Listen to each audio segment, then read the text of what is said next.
Okay, here we are. It's the last session of this writing course.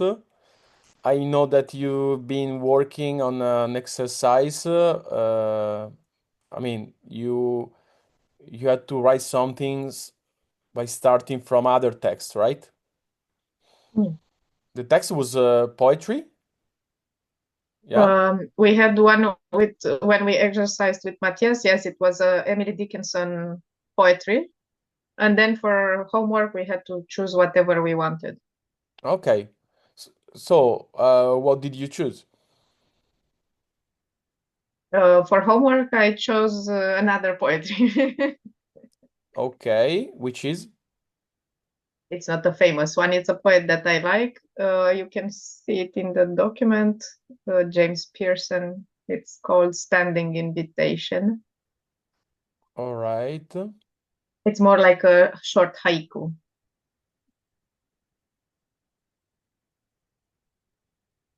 Oh, it's just this Mm-hmm. short Yeah, poem, right? All it's right. a haiku basically. Yeah. Mm-hmm. Okay, let's start from that and then we go to check Gabriella's work. And first, I'm curious to understand why you chose this poem. Um, because I'm preoccupied with how we forget about our body staying too much in our minds. Okay, okay, It's another dimension of life, and sometimes we tend to forget about it, staying too much in our mind. okay. Did you notice that in your explanation you used um, our mind and our body? Yeah. Yes. Hmm. So is something that you see spread around. It's a problem. Yeah. Yes, around many, I mean, many people that I know have this issue. Okay. In focus, I guess, especially.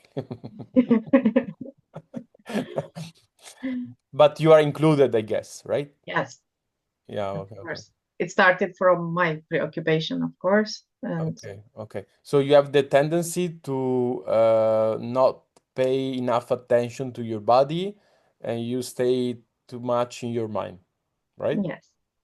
Okay. And in this poem, you see an invitation to go back to your body, I guess, right?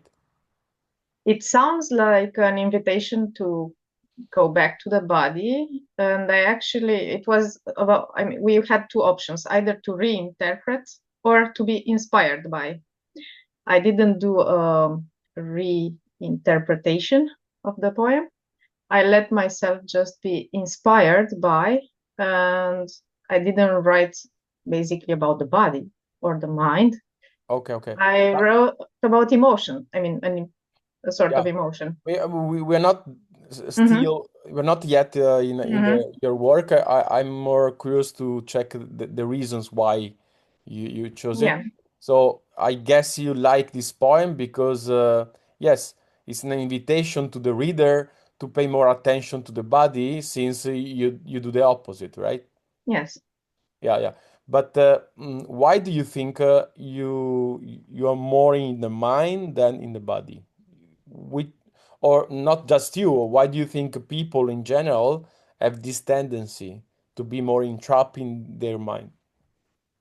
In my case, I can speak from my case. I because somehow mind becomes a more safe space than the body.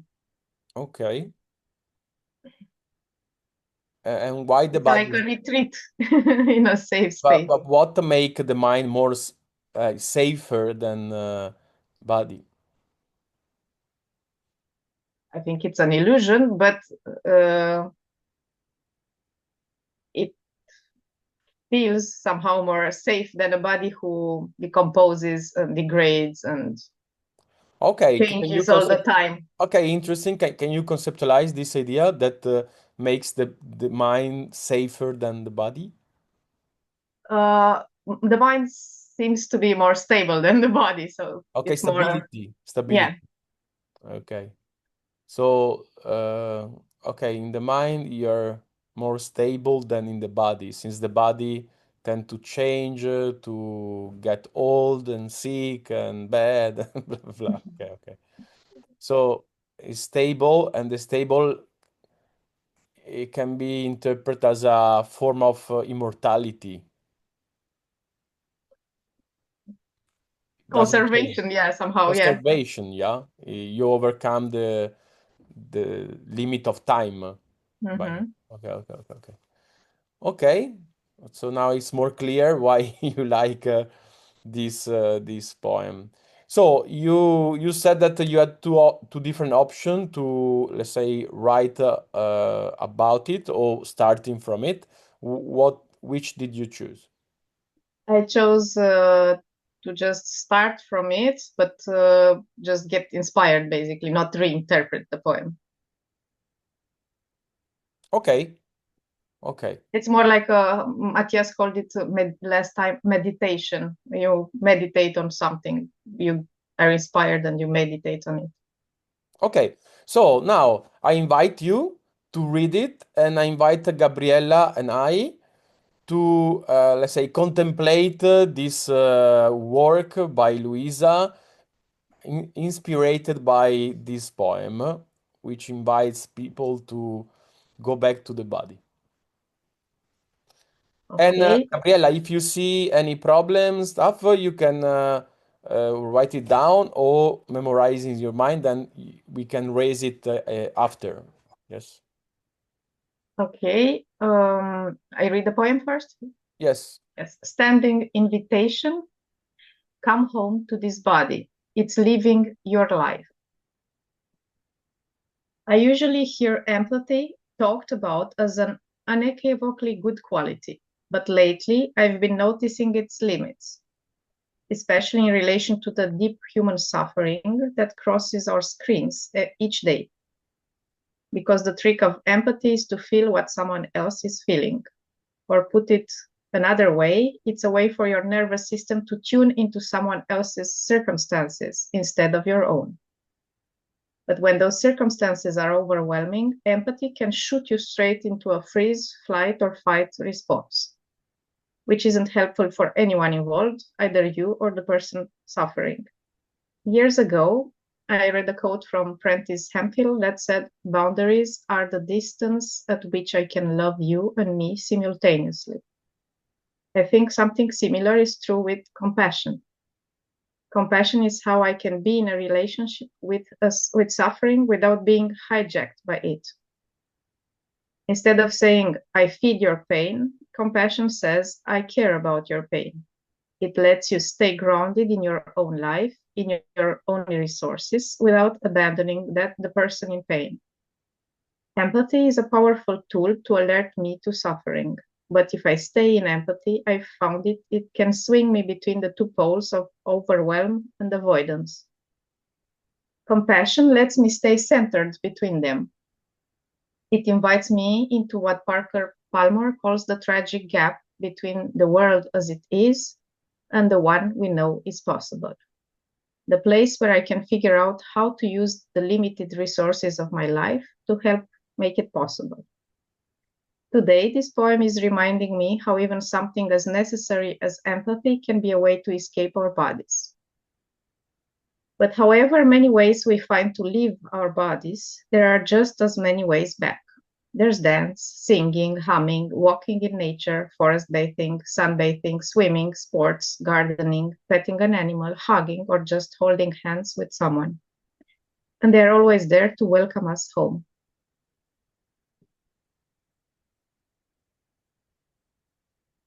All right. Okay. So, first, I would like you to give a title to this text you wrote. For me, the title of the poem was also somehow the title of the text, The Standing Invitation. Okay, try to give a new one. Okay. And try to, I mean, the title is supposed to capture the essence of the text is referring to. Yeah. Mm.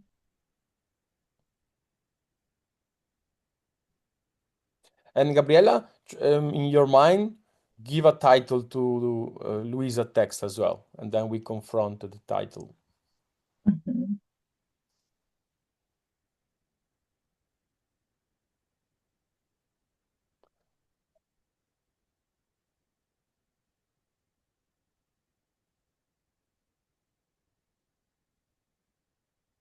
I write it here. Okay, yes.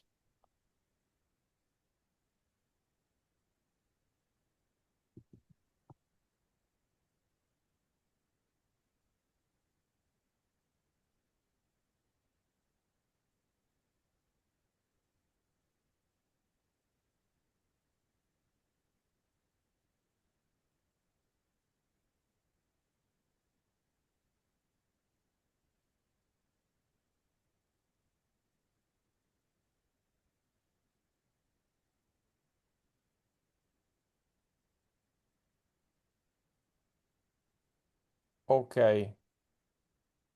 Explain why this title for you, from your perspective, capture the essence of the text. Um, I thought about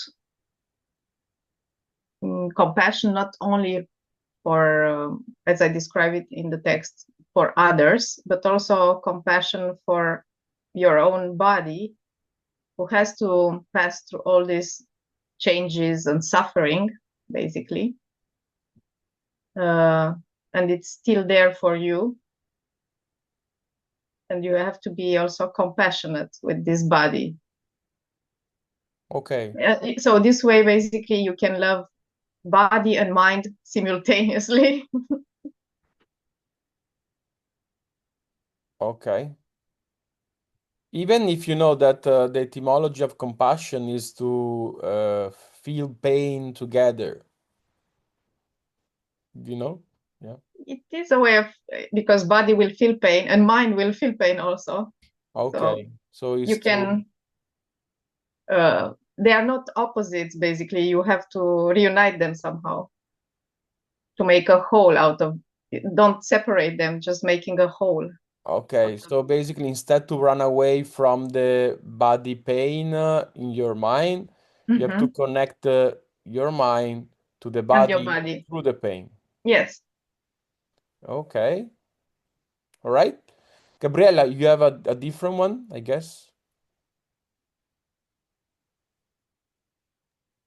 Yes, I was writing something.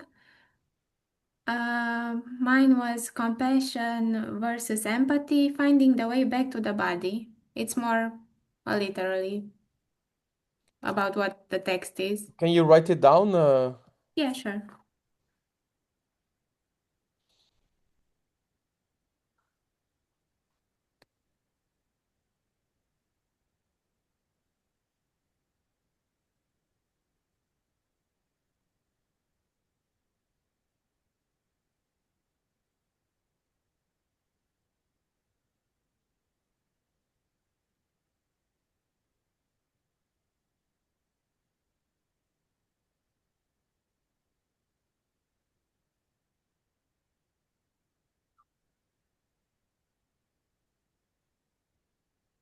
Okay.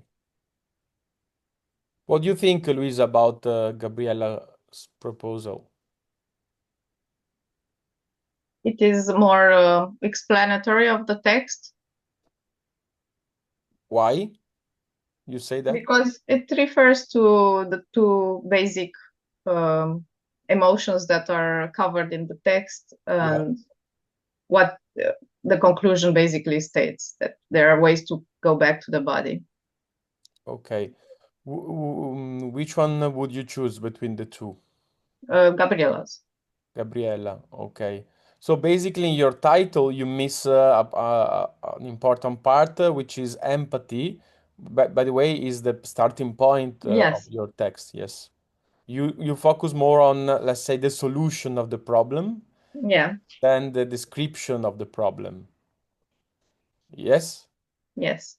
You like solving problem, Luisa? I didn't like it, but I ended up doing it. So Okay. Yeah, okay.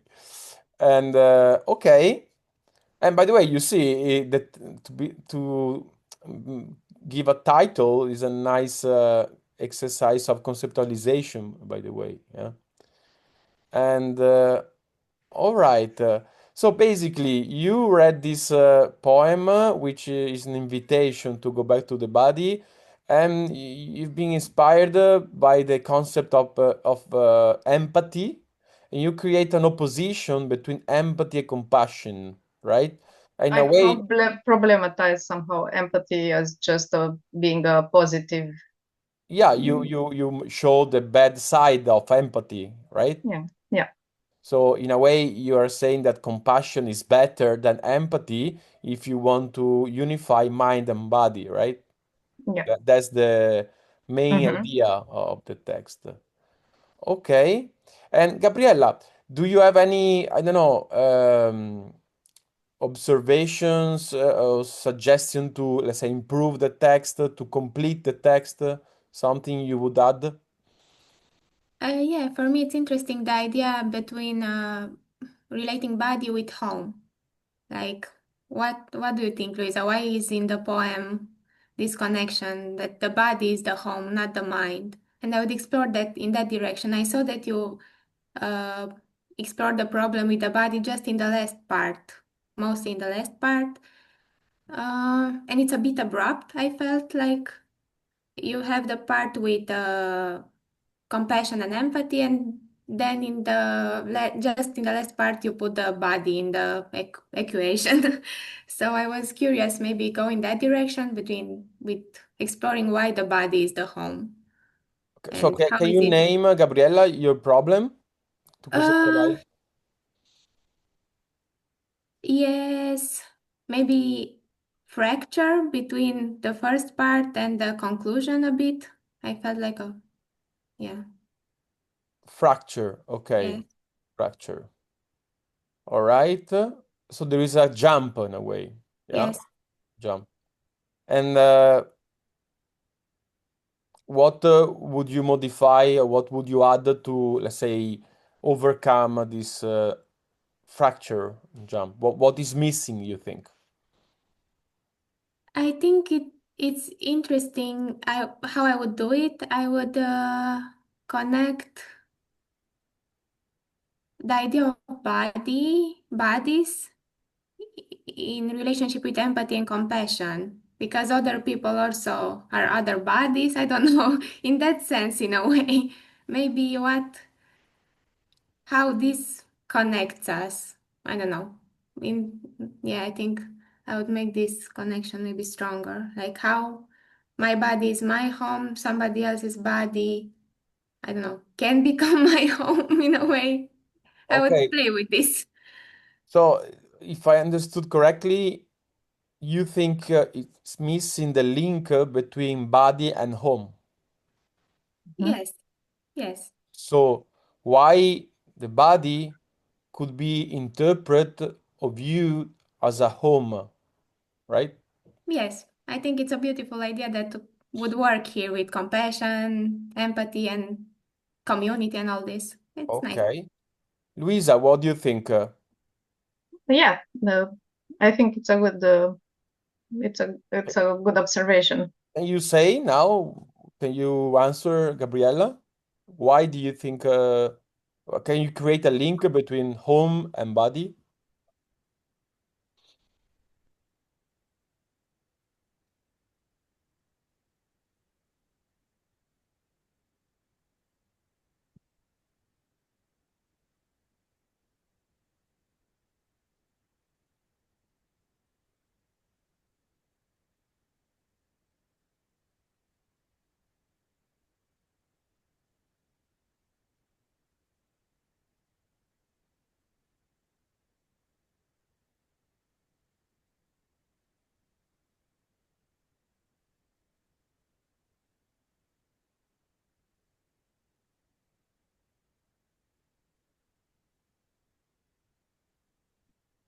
Now you don't have to look at the text. You can just answer answer this question.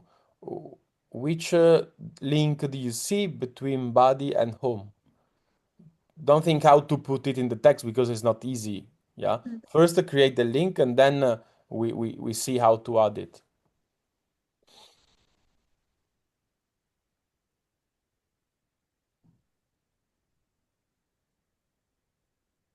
Luisa, I see you're still worried about the text. I'm thinking of I mean, you gave this to Gabriela, but I'm thinking of this also. So I'm Okay. trying to find But a link. stop being obsessed from your text. Okay. Go back to us because I see we lost you. And can you answer this question? Why the body can be seen as a home? Me or her? Ah, You, Gabriela or Luisa. me? Ah, okay. Um,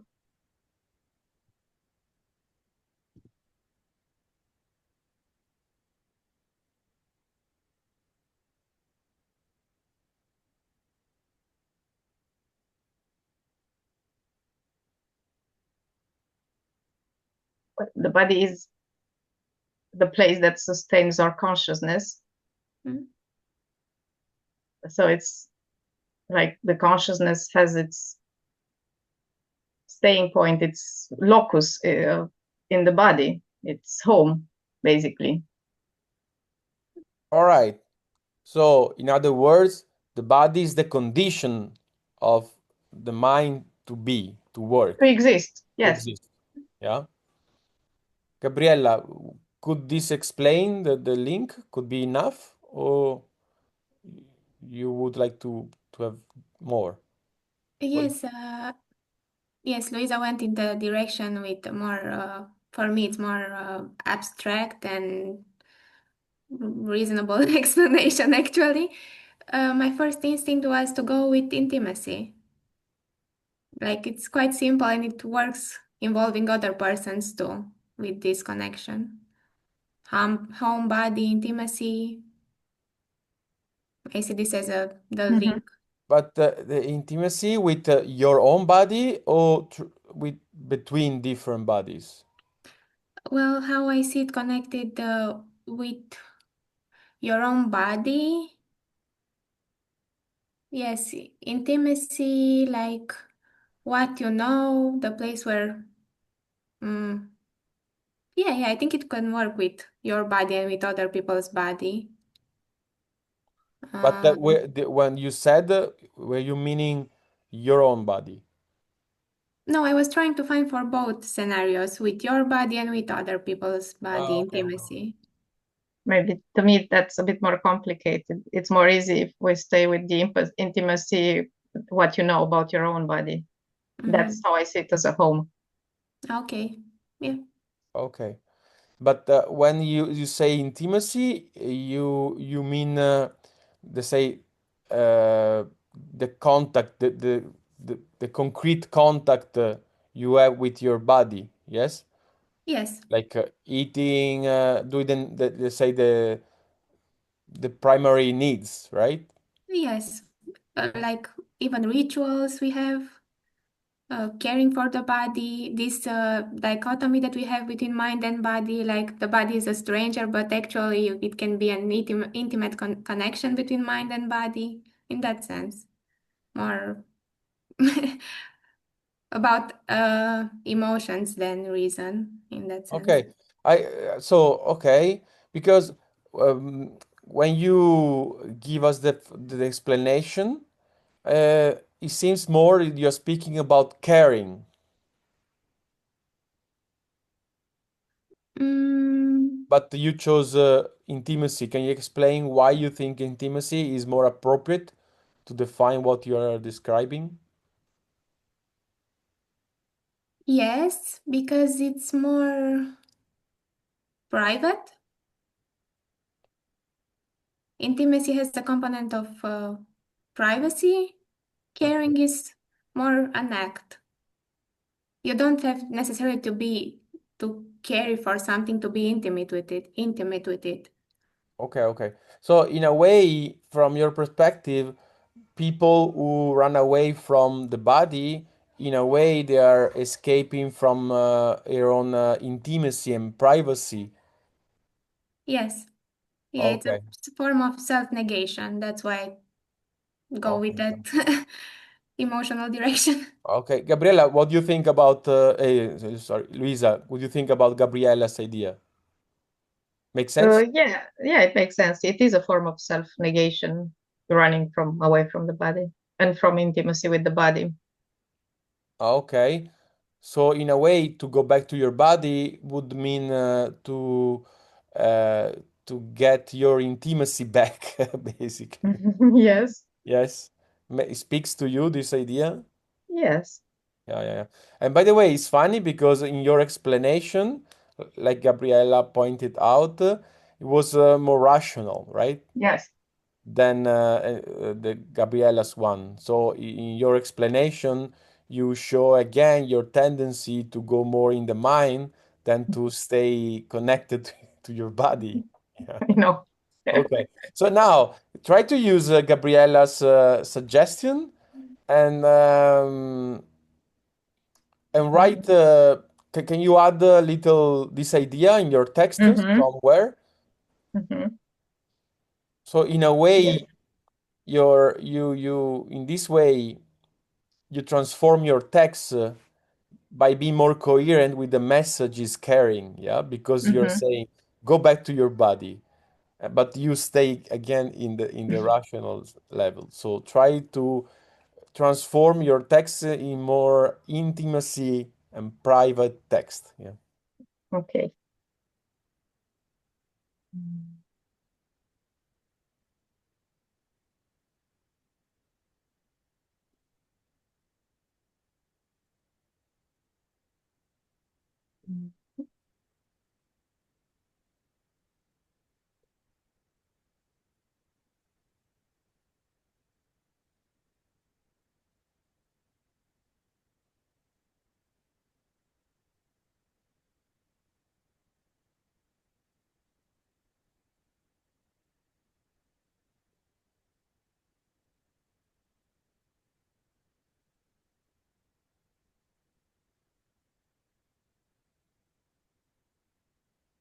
It doesn't have to be something long, it can be just a sentence, all right? Okay, okay. I'm trying to link it with the sentence above. Mhm.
Okay, can you read it?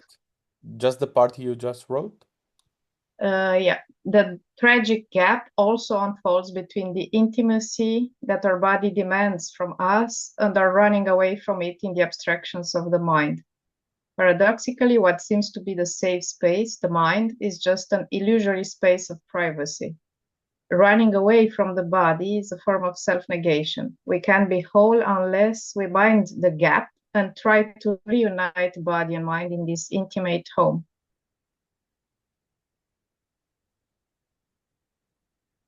I played a bit with the idea of mind the gap, you know? There's this expression, mind the gap. Yeah, I've been living in London and took underground, and Yeah, every day was like, mind the gap the gap. between. Yeah, it's funny.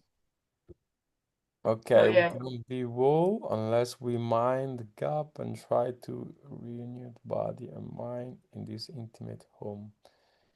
Okay, so thank you, Gabriella, for the suggestion. Do yeah. you Thank you, do you like Gabriela. do you like the, I mean, do you prefer now the text? You think is better with this idea? Yeah, I like it. And you, Luisa? Yes, I like it. Okay. So just for fun, so if I apply to you your text, it means that you tend to self-negate yourself and you don't have compassion for your body, but you, yeah, you escape in your mind, and maybe you tend to have empathy, which implies to feel sorrow, but Mhm. you actually don't unify the two dimensions. Is that right? Yes, yes. Yeah, yeah. Okay, okay, okay. All right. So we have other comments about the text, something different to raise. I have one, Luisa, Okay. and in a way, in your text, you give a bit for granted the concept of empathy and compassion. Mhm. It's true that here you say compassion is how I can be in a relation with suffering. Yeah. And maybe you say something about maybe special yeah, about empathy. You speak about the, let's say, general Yeah. good Yeah. connotation, and then you provide a bad one. Mhm. My suggestion is okay what you wrote, but it would be, I think, more clear for the reader to have first a general meaning, a common meaning of those two concepts, and then you propose a Mhm. connotation, you play a bit with the concept. So, Mhm. in a way, I think it helps to clarify better even your own interpretation of the concept. So, in a way, Okay. don't forget the common sense and the common definition of things. Um Philosophy tends to not to give for granted the normal stuff, normal meaning, normal ideas. Yeah. Mhm. So, for example, when I write, usually I I go back to the dictionary, or I go back to the simplest definition of a term. And then I start to play, problematize, connect, divide, and stuff. Mhm. Yeah. Do you agree that could be even Yes. a way for you to think more or to think better about Yeah. what you are writing about? Yes, yeah, yeah. I like to normally when but that's more like when maybe I don't know exactly the meaning, but I like to go to the etymology. It's true that here I thought, okay, I know what empathy and compassion is. Everybody knows. Yeah, I mean, it's not mandatory to go back to the etymology. I like it as well, but at least to reflect to the general common sense. And then Mm-hmm. you deepen the meaning, Mhm. or you create a different interpretation of that general concept.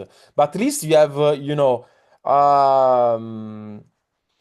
a starting point, which is in a way common. Yeah. Yeah. So everybody, every reader would have less difficulty to follow your interpretation if you start from a common definition that everybody can understand. Yes. So in a way, it helps to be more clear. Yeah, I think Mhm. clarity, unless you're not writing a poem or something different, but clarity for writing, at least if you want to use right to think, is a very important aspect, is a fundamental aspect. Yeah. I mean, for me, writing usually is a way to think. Yeah. And when I think, I want to be clear to me and from people that I'm sharing with that ideas by speaking or by writing. Yeah. All right. Yes. Okay. If there are not any other comments about this text, other suggestion, of course, we could work a lot on it, yeah? For example, let me ask you a last question before we skip to Gabriella. Uh, did you notice that you tend to use the pronoun I? Yes. Yeah, and it's not wrong. I mean, but why did you choose to give this subjective, personal, let's say, formal style of your to your text? Well, in the previous text that I wrote at this course, I abstained from using I. I just use it very scarcely, and I thought maybe they're too abstract to, you know. So I thought in this respect, and speaking about something that concerns me also, I mean, this gap that I know I have between my mind and my body, I can be more subjective and personal. Okay, okay. So in a way, it's an effort you made to go out from the abstract paradigm you were trapped in. Yes. Was a starting point of a compassion feeling to your body. Yeah. Okay, and a nice exercise to write and to think is to switch. Yeah, so in a way, a nice exercise you could do from this text is to translate this text in a unpersonal style. Yeah. Mm-hmm. Mm-hmm. Okay, so without I. Yeah. Mm-hmm. And then another an exercise could be to analyze, like I was a bit doing with you at the beginning, the in a way the subjective implications of your text. Like for example, I can deduce that the author has this problem or has this tendency. Yeah. So in Mm-hmm. a way, of course, it depends on what you want to do. Yeah. But there are different exercise you could do in order to go out from subjectivity, or Mm-hmm. in the on the opposite, to explore the subjectivity. But of course, when you do the exercise I propose to you, is different than what you have done, because here you are just expressing the subjectivity. In Yeah. the exercise I am proposing, you would analyze the subject. Mm-hmm. You see the difference between Yes. expressing and analyzing? Yes. Okay. Yes. So I Mm-hmm. think this would be a nice starting point if you want to keep working on it, to do different exercise. But it depends what you want to focus on more. Yeah. If you want to more, I mean, train Yep. more your, let's say, analyzing Mm-hmm. skills, or to be more abstract and general, in a way to create distance from you and your subjectivity, your emotion, or to explore your emotion. So now, if you had to choose one direction, which one would you feel more appropriate for you in this period of your life? It's more the exploring the emotion. Okay, okay.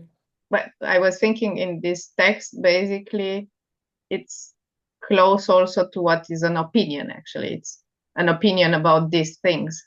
So, yeah, if I add the analyze, it will get away from just being an opinion.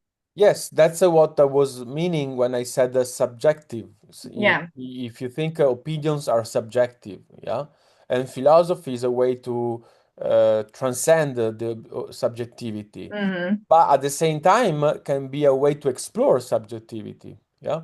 So I mean, in the dialogue, for example, what I was saying, so you have this tendency, yeah, is something that you could do by yourself, yeah, by create a distance. You could use like you know the exercise of presupposition we've been Yes. working on.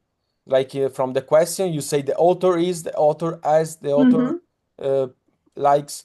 You do the same with your text. Yeah. So in a way, in that way, you analyze yourself through the text. It's Yeah. a kind of self-consultation.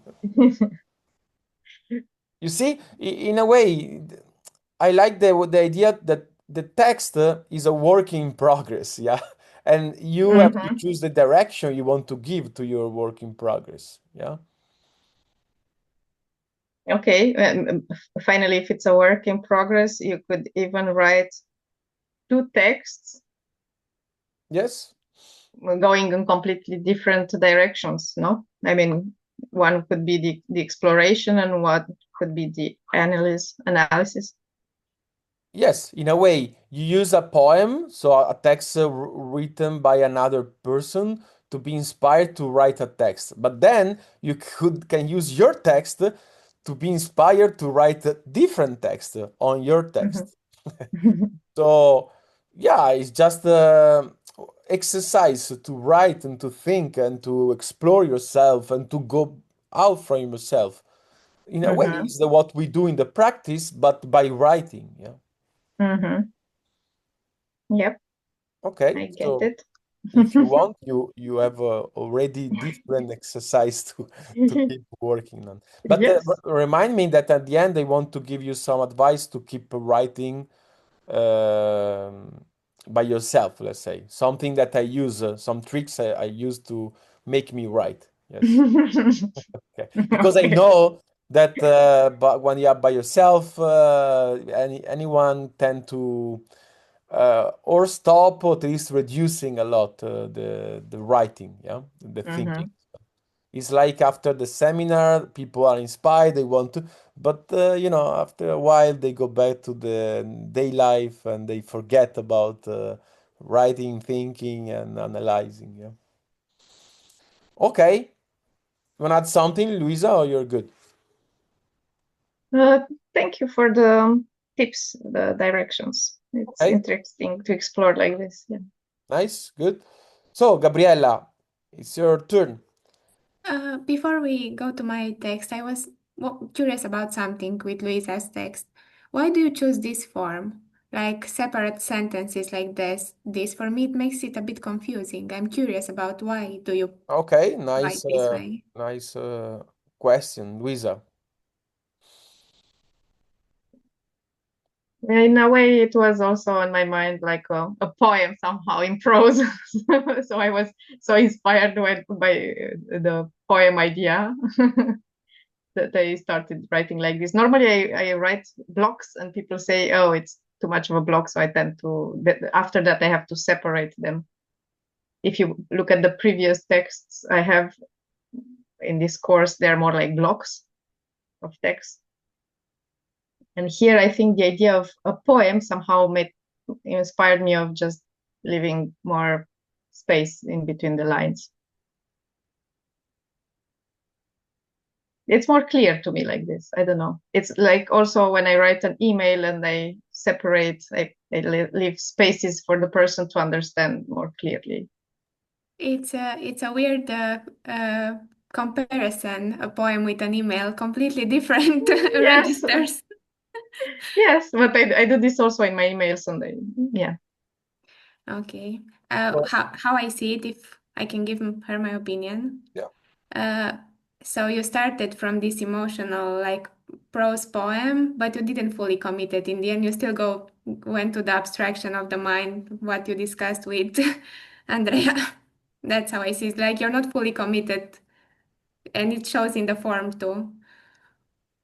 Hmm. That's Maybe that's my opinion. I didn't think too much about it. So you try to be more poetic, but then the rational part took over.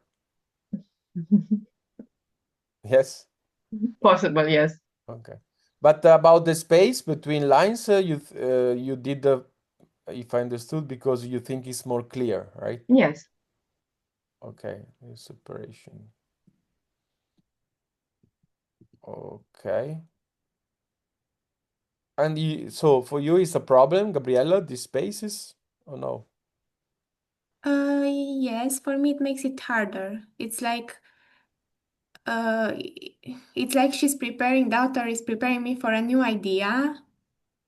And it's like turning on and off a computer. Instead of following an idea to a conclusion or something, I'm switching on and off between every sentences, and it's hard to follow the text. That's just when I read it, how it felt.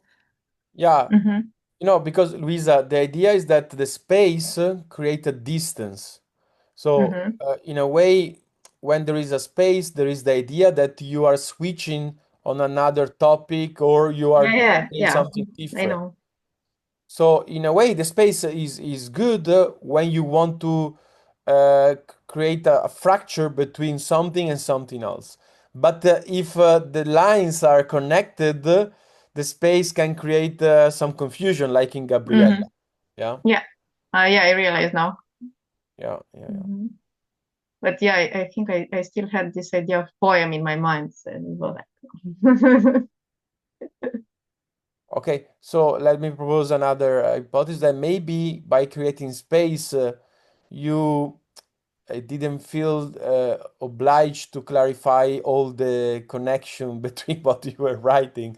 So you could maybe, jump yes. in a way, yeah? Yeah, maybe. And by the way, Gabriella noticed a jump at one point, but maybe there are other little jump Hmm. between what you wrote.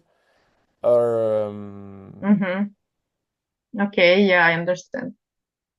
so in a way, next time make a choice. If you want to write a poem, write a poem. If you want to write something else, write something else. Okay, this is a mix. But I mean, it's Yeah. interesting. It is. I think it's nice. But it can create some confusion in the reader. Yes. Hmm. Okay, good observation. Okay, Gabriella, what did you write about? Um, I was trying, so I didn't write anything. Uh, I I don't. didn't choose another poem. But I don't see where is it? Is in the. I see it, right? Yes.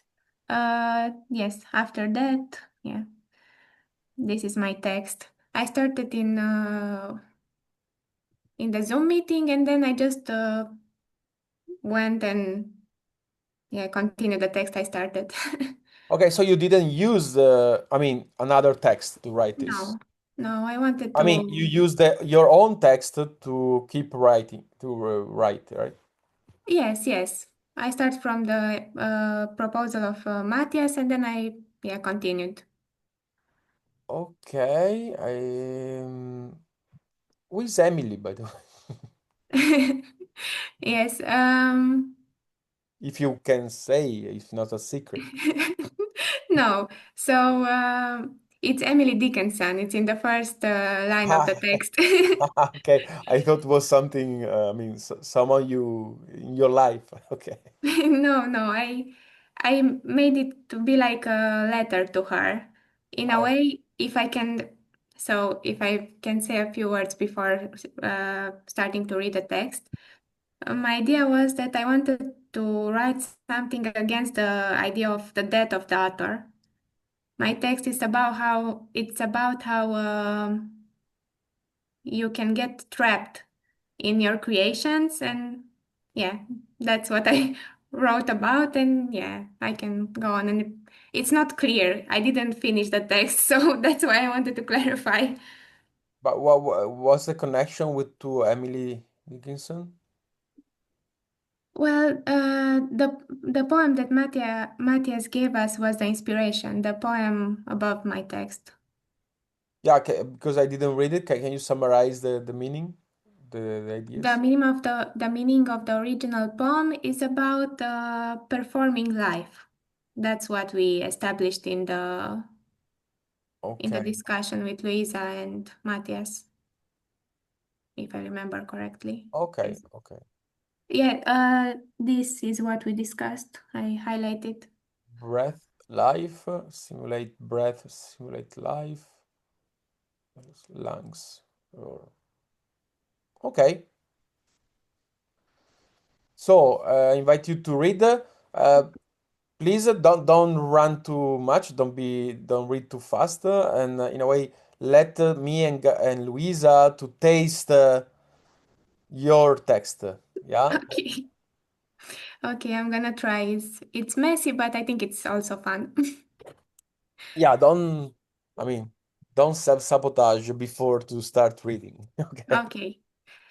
So the title is For Whom My Words Concern, to Emily. I hate reading Emily Dickinson's poems. The wall seems to close in, even in her loftiest verses. No matter how far she casts her voice, it always echoes back to her enclosure. Her lines feel hurled from behind a barred window. I can't kill her the way I do with other authors, probably because I see too much of myself. I get that. You phrased. Which is She's in trouble. suited to the poem. That's why I wanted to say to Emily Dickinson's poem. Very suited. You Yeah. perform the performing of life. Yes. It Because always echoes back to her enclosures. But yeah. No, but we were speaking about this, that she was freezed somehow. She was like freezed in this performance of life she gave. oh, but did you read already, Luisa, the text? Um, no, that we was speaking about the poem of Emily Dickinson. That I read the text as she presented last time, but I don't know if she made some other changes Okay. because Okay. she started So, writing. Luisa, I think because Gabriela Mhm. knows already her text, so I propose you read her text and then I hope Yeah. Gabriela is getting back.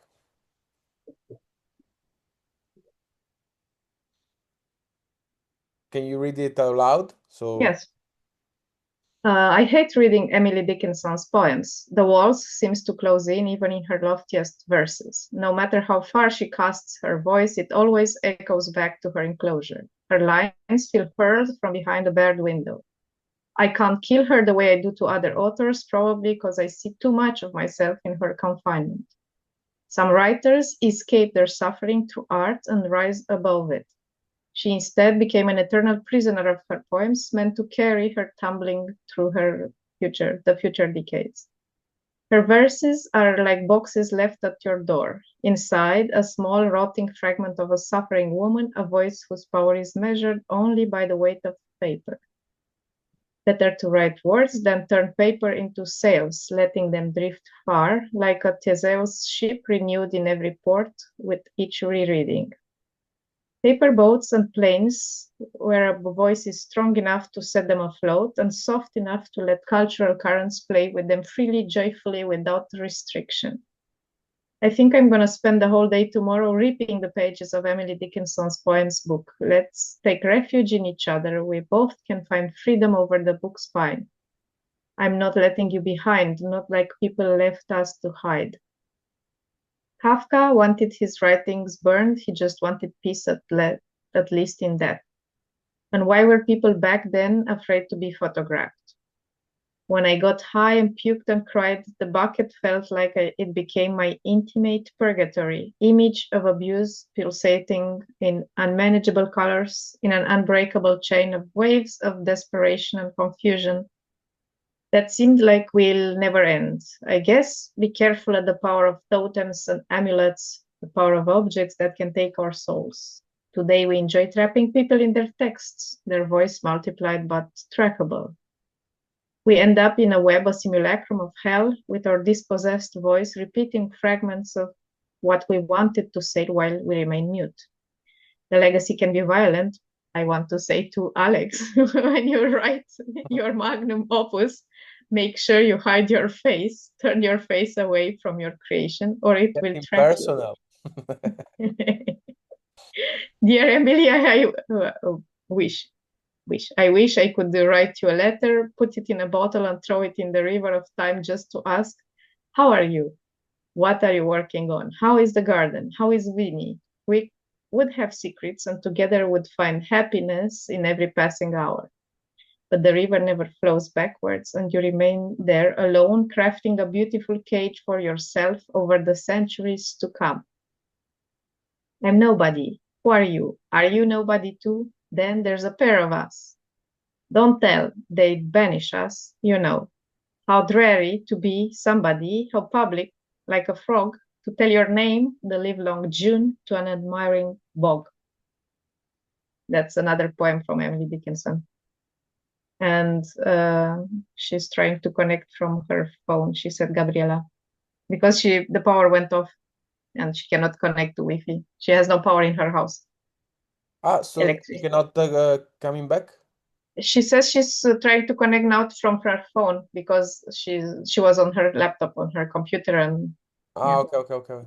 She'll probably do a connection through her phone or hotspot or something. All right. So, what do you think about this text? It's very poetic. Yes. It's very personal at some point. I mean, it is from the first line very personal because she starts by, I hate reading Emily Dickinson's poems. So it's very subjective, very poetic. And at some times it gets entangled. It's more like a stream of consciousness, I believe. Ideas pour onto the paper and some other ideas come out, and I don't know exactly from where. For example, this one with Kafka wanted his writings burned. He just wanted peace and last in death. And why were people back then afraid to be photographed? This line, I don't really know how to place it in the rest of the text. Which lines say again? This one. This one. You see it? Yes, Kafka want. You don't see the connection? No, not obvious. To me, it's not obvious with the rest of the texts and people back then afraid to be photographed. I don't know. Okay, in the text, she's saying that Emily is a bit in trap in her writing. Yeah, that I get. Here, Kafka is mentioned Kafka that wanted to burn his writings. Yeah, It's the opposite, okay, somehow, because he was the not the opposite, opposite. the same. There is something similar because why do you think Kafka wanted to burn his writings? Because he want peace. So it means that in the writing there was sorrow, was a kind of jail of sorrow. Yeah. Okay. So in a way, is another similar relationship with the writing. Yeah. At least if what is what I understood. Okay. Yeah. Okay. And the connection with the photograph is? Why were people back then afraid to be photographed? Not to be trapped, maybe, in the image, or why, you think? Yes.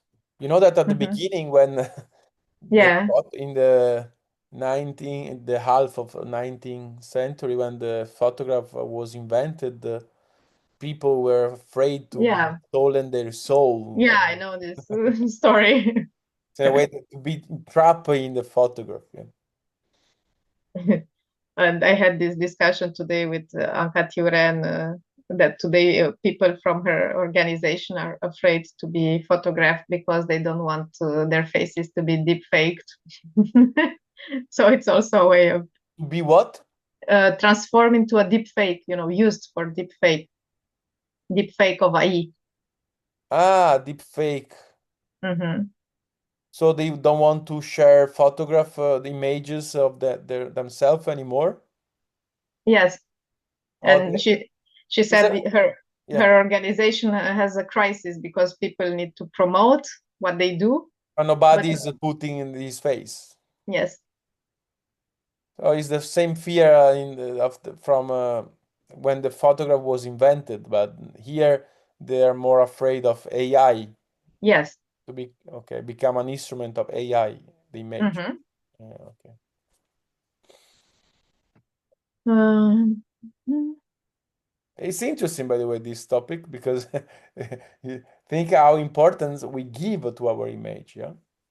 that's what Alex commented when I told him, because I had this discussion just in the morning separately with Anka and with Alex. Actually, Anka held a workshop yesterday instead of Alex, and I photographed the participants and asked if Anka asked if we should ask them permission. And Alex said, "No way, they can sue me." And Why anyway, they can sue him? if they don't want to be on the photos, because Anka will post on her Facebook and Instagram the photos with these people. Ah, So okay. yeah, Alex said, okay, they can sue me. And anyway, people who are so preoccupied about their image in the photos, yeah, what you just said now, they're so preoccupied Yes, with their image. it wasn't a legal comment. Mine was more existential one that, Yeah, in a way, it could imply that we think that our image is essential. I mean, it includes yes, an essential part, value for us. Yes. yes. But that's what he said. He said, so much self-importance I've seen in the people preoccupied by the image in the photos. Yeah. So Yes. basically, Yes. it's Yes. this. Okay. So, She's. I'm on hold at Andrea. You have to put her on. oh, yes. I forgot.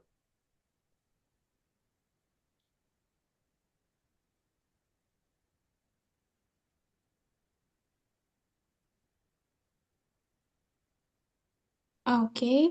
So, Yes. Gabriella, you've been Yes. trapped.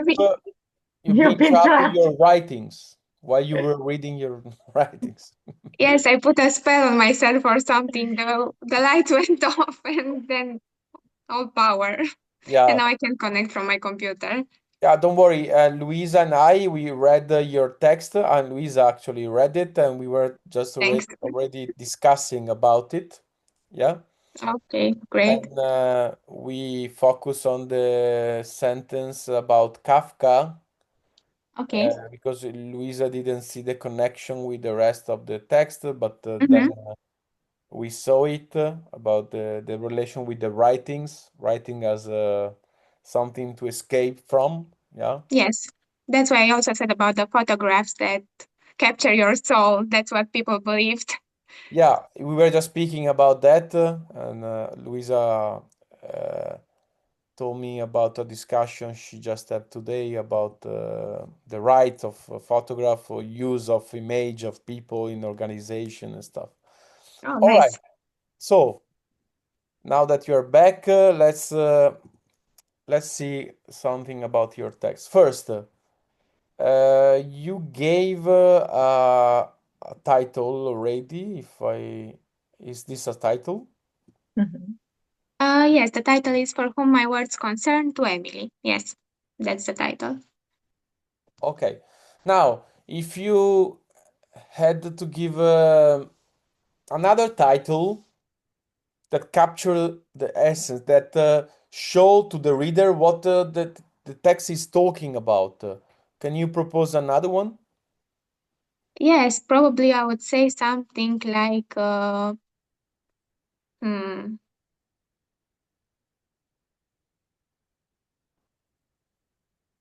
uh, let's see, wait, I can't remember the English word for this. Can I ask Luisa? It's hard for to Okay, let's start. Maybe you can think. Yeah, you can tell me. Lisa, can uh, you propose? You want to ask the title to Lisa, right, Gabriella? if she can translate. I don't Ah, the Yeah, remember the tell me. name. translation. Oh, go on, go Yeah. on. Yes. Luisa, mă gândeam la ceva de genul religiile care au legătură cu totem, de la totem la moartea autorului sau ceva de genul ăsta, Aha. dar nu știu cum să vine tradus. Da, e ok.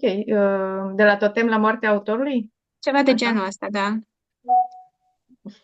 From the totem to the death of the author.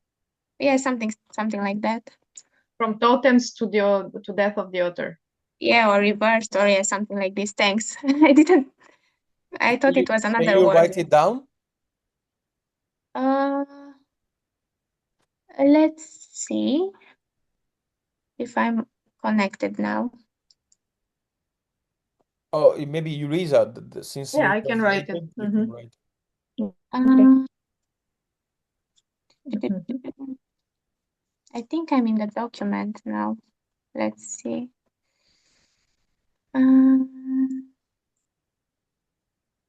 Yes, I can. Yeah, thanks, Lisa. Yeah. From I mean, totems to the death of the author. Yeah. or something in that terms, yes. Okay, why did you choose the concept of totem, Gabriella? Well, that's the concept that I have problem with, and I was thinking of a specific word in English, like amulets or like religion when they assume some Like kind a of magic. sacred object. Yes, and I can't remember the word. Like an Okay, amulet or yeah, a sacred object that have a symbolic meaning. yes. And it's connected to these uh old religions in a way. Because they believe the object carry these magic powers and they can steal your soul and blah blah blah. And I saw it in the connection with the text. Okay. Okay, it's from totems to the death of the author. Normally, totems were like objects or plants or animals in that tribes had, and they were worshipped as being protectors. That's Yeah, the then it's not the word that I'm trying to, but I can't find on the spot right now another one. But maybe amulets. yeah, but that also implies a form of protection. An amulet is also something there to protect you. You know, it's an object that basically has this magic capacity to protect you. It's based on a superstition, of course. It brings you luck or it protects. So, Yeah, it's true. Okay, Yeah, anyway, it's true. your idea, Gabriella, is that the author can lose himself in his own writing, right? Yes. And how do you connect this idea to the idea of death of the author?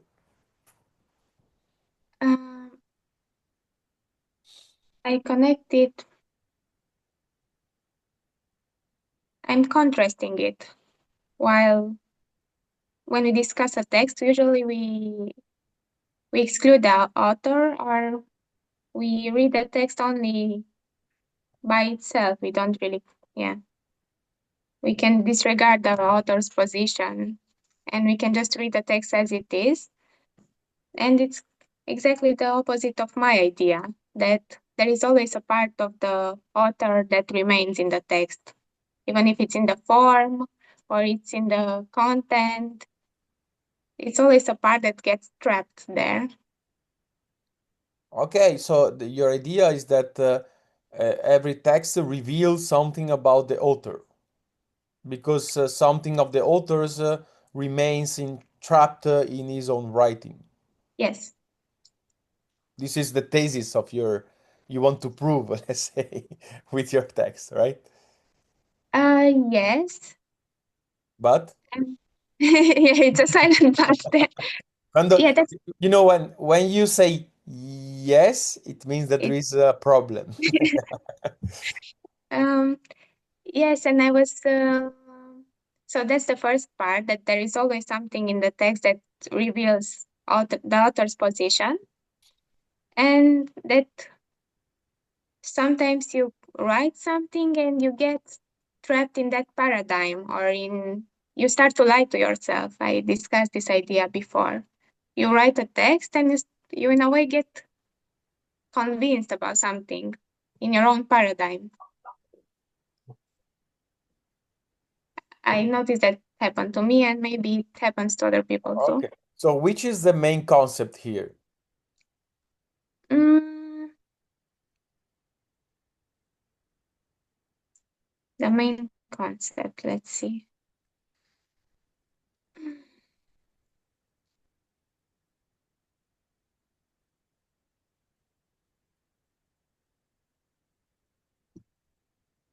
Uh, yeah, trap, inescapability, maybe, I don't know, something like this. Can you choose one? Yeah, trap. Let's go for trap. Trap. Okay, trap. So, do you know that trap has a bad connotation normally, yeah? Yes. So for you, I mean, to be trapped in the writing is bad, right? Yes. Why are you smiling? Um, I'm smiling because it's I didn't thinking that much, to be honest, about this text. And now I'm trying to work with you to make sense of it actually, and I find it funny. That's why I'm smiling. Yes, but what is funny about the idea that it's bad to be trapped in writing? Uh, Because most of people wouldn't find this funny, being trapped in the writing. yes. Let's see why it's funny. Um, it's funny because we think about writing as a form of self-expression, as communication, in a way, a form to detach from ourselves and to express to the other what we want to say. So it has this kind of good connotations, and to be trapped is kind of the completely opposite. Okay, And so in a way, in your text, you are showing the bad aspect of writing. yes, I think that's what I was trying to do. Okay. Have you been trapped in your own writing by writing about the bad aspect of writing? Yes. Yes. Okay. Okay. And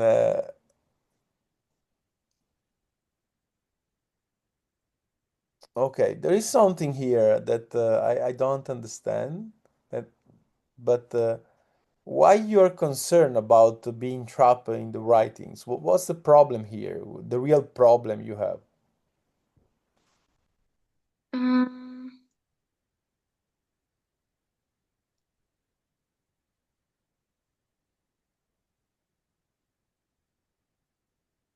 mm,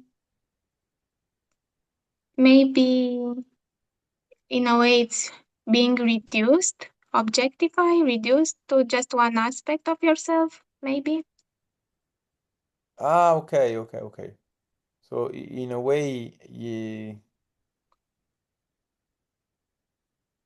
you are afraid to lose something about yourself during this process of writing, since you put just something in that writing. Yeah, and when I put it, it's I reduce myself to one aspect, one position, and then it's no longer mine. Mine is just a part that then other people can do whatever they want with it, with a Okay, part of okay. myself. Interesting. Do you have a name for it? Just the one word of Mm, this process that we described? uh, hmm, mm, not sure. Losing yourself? Losing yourself. Luisa, you have something different? I was thinking actually of a word that you actually used in the text in the last part. I would say legacy. Oh, yes, makes sense. Yes, the violence of the legacy. I remember, yes. Yeah, Legacy. Okay. you said the legacy can be violent. Okay. Legacy. Let me propose you. Okay, yes, makes sense. Let me propose you another one, Gabriella. Is objectivation. Yes, So in a way, by writing, you end up to be an object. You're not a yes, subject anymore because other people can relate to your text, and you don't have the freedom to say anything. You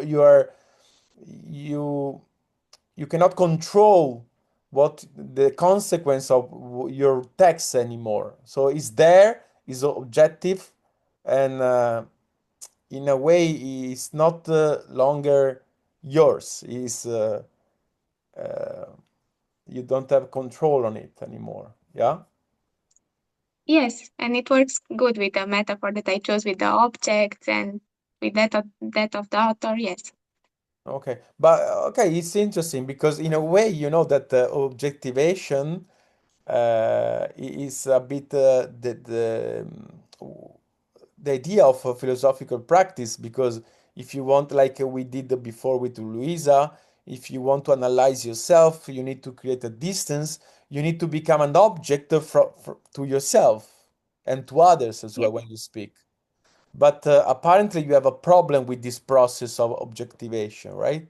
So I yes, guess you have a problem with philosophical practice as well, which tend to push people in this process of objectivation, right? yes, yes. I heard this also in other consultation. People are like, don't objectify me, don't reduce me to this. I'm not this. It's more than that. So I know that. Yeah, it's a common objection to the practice, and yeah, I guess I have it too. Okay.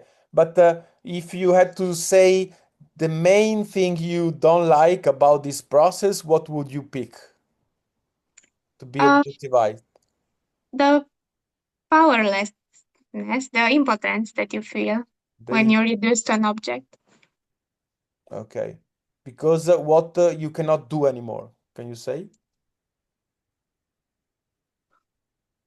Uh, well, you can't affirm yourself. I don't know.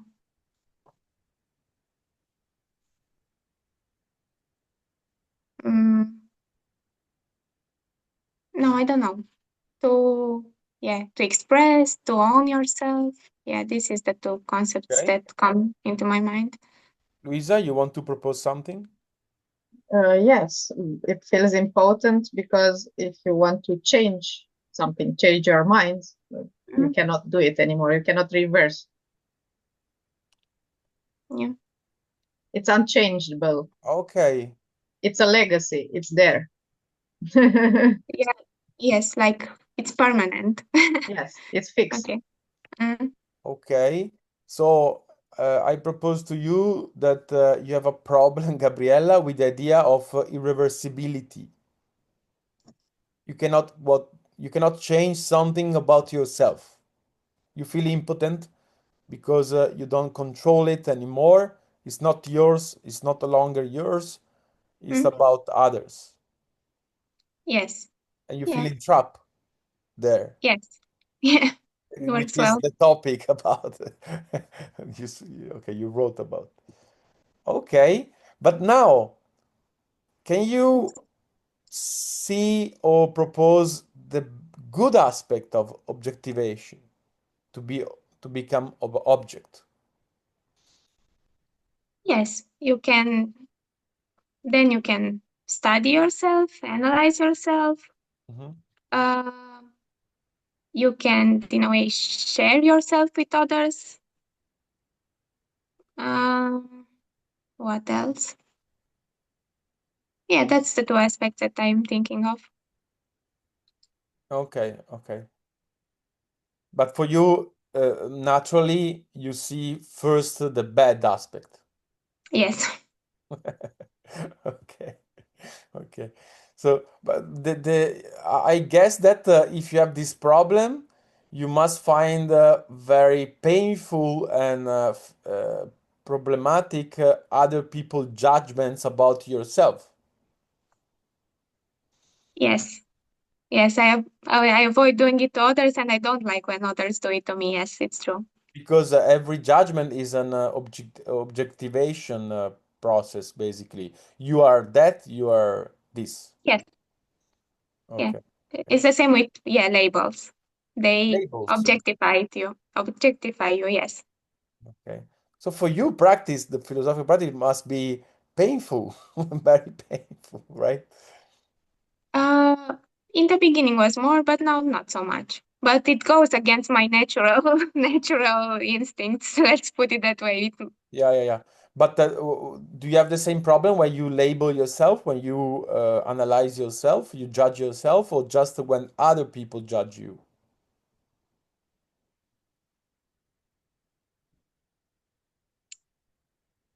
Uh, I have the same problem when I do it myself. I don't like to do it.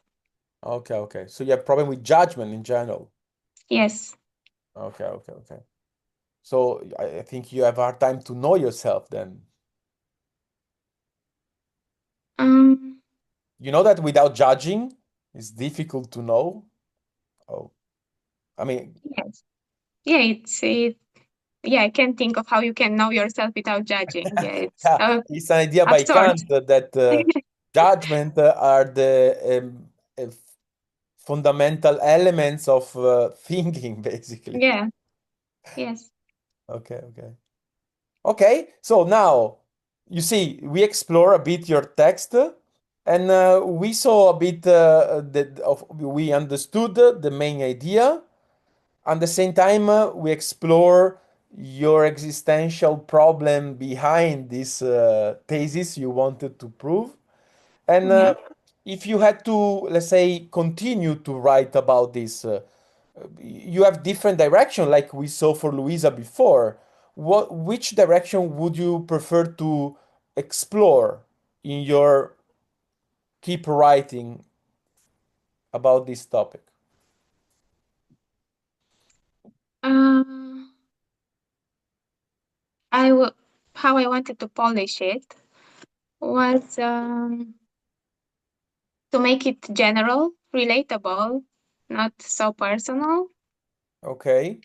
and to clarify to propose an analogy from the beginning, what I said about the magic objects, blah blah blah, objectification, right from the beginning, and then to explore the topic. Now it's just more like a conscious, what's the word, flux of consciousness, Yeah. rather than a text that Stream of debates something. consciousness. Yeah. Yes, yes, thanks. And Yeah, by the way, before Luisa, you were not here, you were disconnected, said to me that yes, this text seems a stream of what did you say? A yes, stream of Prim, yes, Yeah, I said it's a personal, lyrical, and a stream of consciousness. yeah. yes, yes, like a flow of yeah. Mm-hmm. Okay, and so your if you had to continue writing, you would like to give to go out from this subjective flow, let's say, and to go more in a general level of thinking, yeah, or more Yes, universal, let's say, yeah. yes, Which a bit away is a bit the to step out from your from yourself, from your emotional level. Yeah. Yeah. Yeah, in a way, I like this text how it is because it proves my point. I'm performing the point that I'm making in the text. Uh, but yeah, I would try to make it more general and Yeah. clarify it for sure. Yes. In a way, there is something in common between the texts you both produce for today, that the subjective dimension is relevant than the objective one. Yeah. Maybe because you're being inspired by the poems, which is usually more subjective. Yes. Yes, in my case, I think, yeah. Yeah, yeah.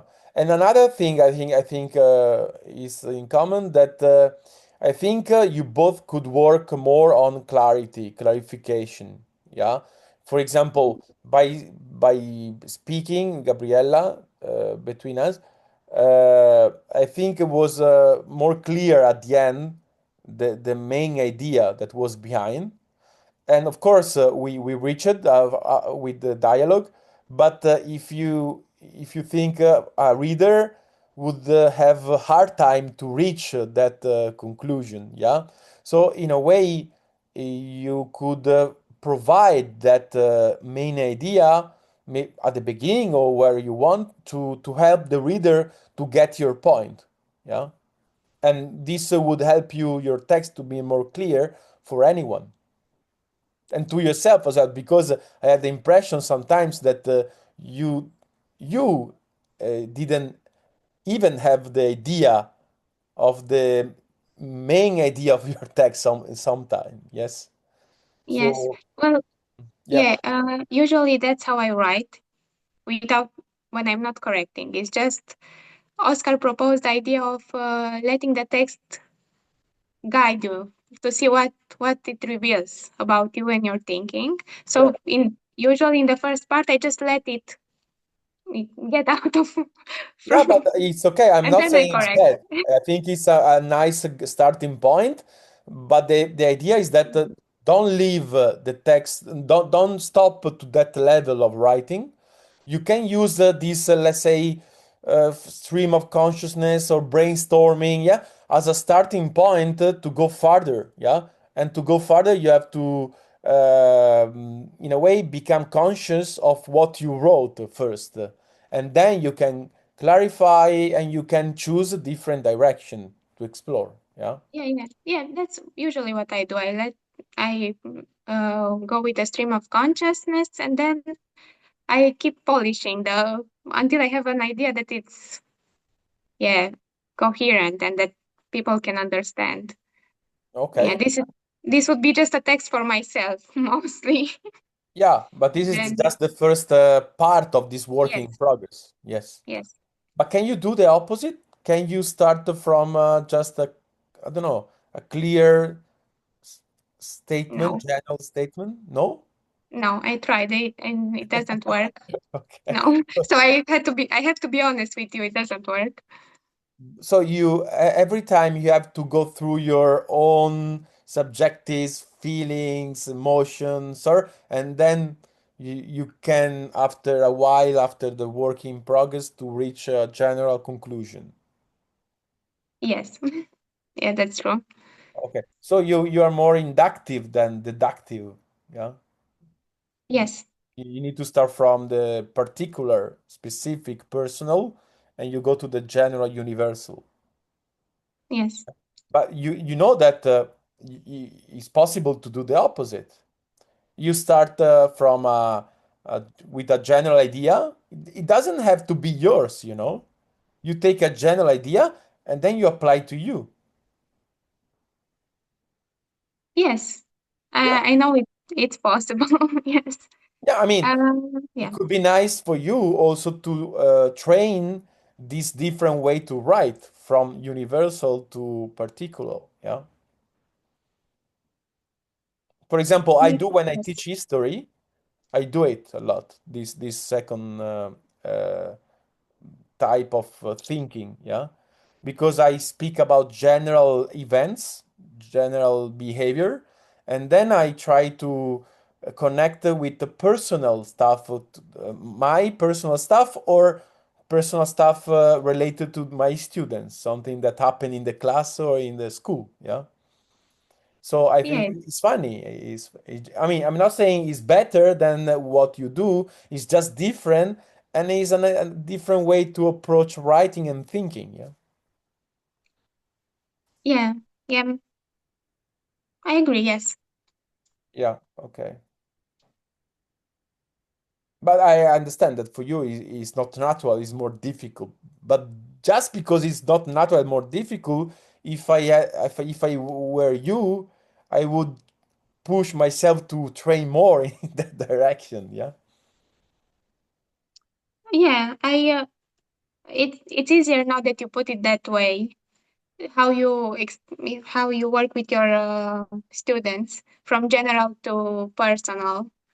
Because I do this when I learn new stuff. I'm trying to internalize it to make it sense for myself, for Yeah. my person. So it makes sense. That's how you memorize it and make sense of it. And usually, when I was thinking about starting from a general idea, I was thinking, oh, I have to keep staying in the general. I No, you didn't. don't have to. That's the problem. Yeah, because I didn't allow the general to But become personal. but you see, now I understand why you are afraid to be in trap, because you force yourself to stay there in a general abstract level. Nobody is forcing you to stay there, but you think you have to stay there. You cannot relate the general universal abstract idea to the personal stuff. And I don't see why you have this rule, this obligation in your mind. Can you explain? Um, hmm, You make yourself prisoners, you see? yes. Basically, I'm excluding myself. Yes, and trap myself only in one perspective, general or I mean, subjective. I think eh, sometimes it's good to exclude yourself, but I don't see why you feel it as an obligation. For example, I write, I tend to go beyond myself. I start from a general definition and I try to observe from an external point of view. But at the same time, when I do that, then I apply to myself and I say, okay, now that I see the difference between obsession and passion, I can use it for my existence. And I see that sometimes I think to have a passion for philosophy, but in reality, sometimes it's an obsession. Yeah, you see, I play with this different level, and I don't think, and I don't understand why you don't let yourself do the same.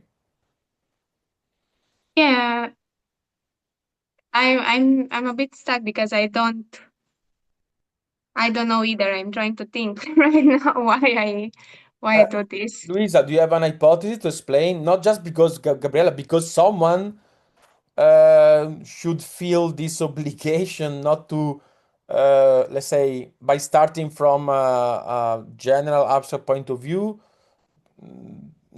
not to go to the in the personal level.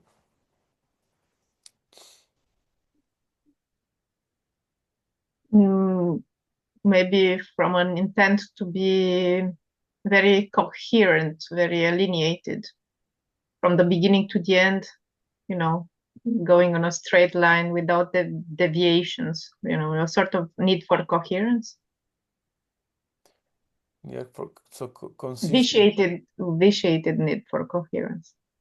But you can be coherent and to switch from to apply the Mhm. general principle to your personal experience. So I don't see the problem of consistency here. I mean, you agree that you can remain Yeah, yeah, coherent with the principle, yeah. but you just apply it to your experience. Yeah. Let me try. I'm not sure.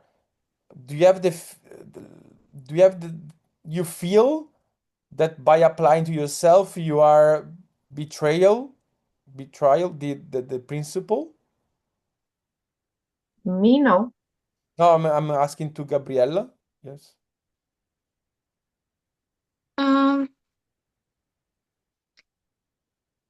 no, no, I don't think it's that. Okay. I I was thinking that maybe it's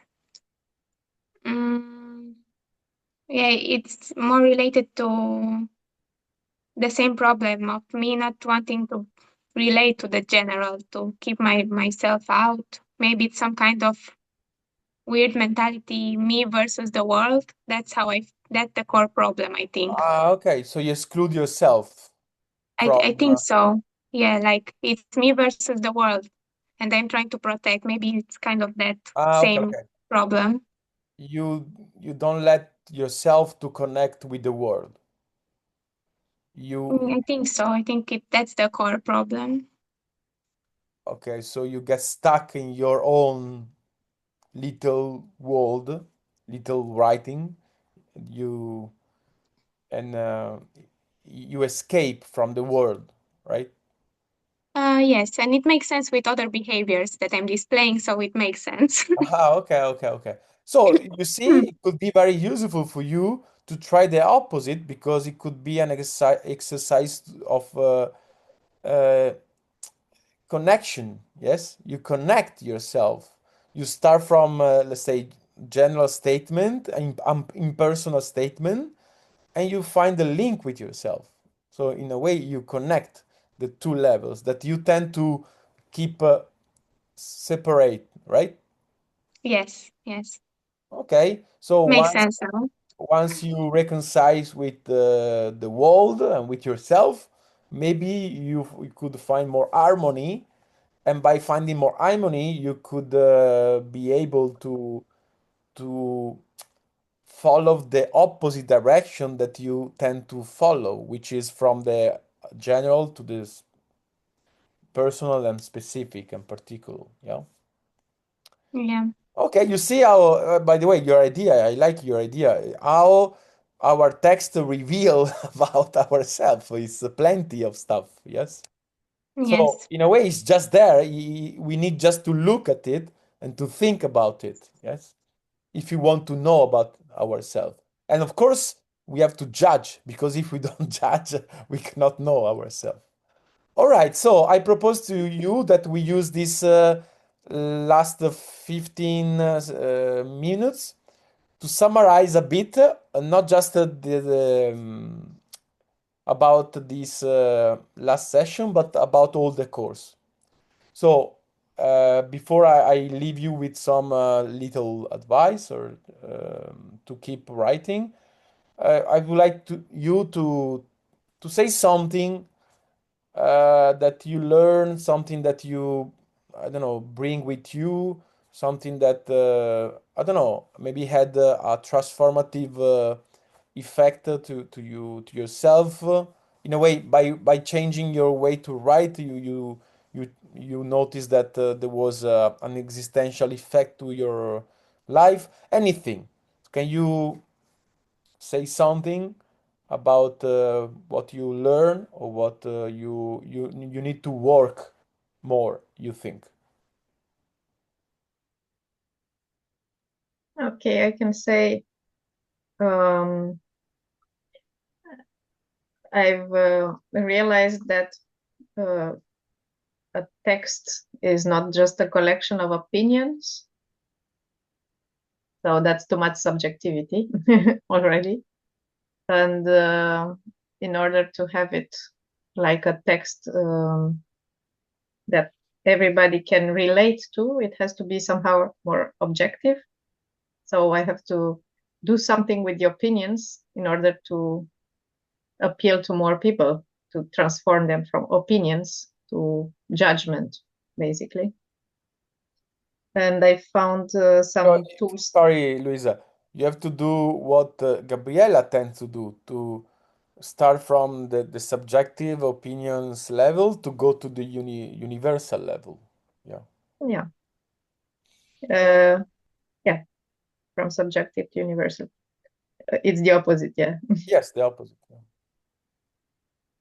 And I found the techniques you provided and Matthias, some of them were really useful for me. The first case was to just work on one idea and not many. So just to extract one idea and work more on that idea instead of having many concepts.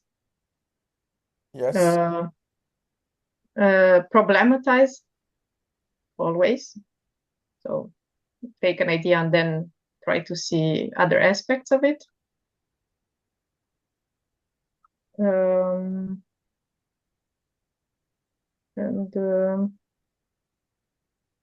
Yeah, this idea that we discussed today of analyzing the subjective interpretations, not just expressing them. Okay. So yes, to watch to the subjectivity inside your writing. Yeah. Yes. To think about it instead of just let it out. Yes. Okay. I'm not saying that expressing is bad, but I'm saying that there is always a work that you can do after you express yourself, like Gabriella, yeah, said before. You start by your stream of consciousness, and then you do something about it, yeah.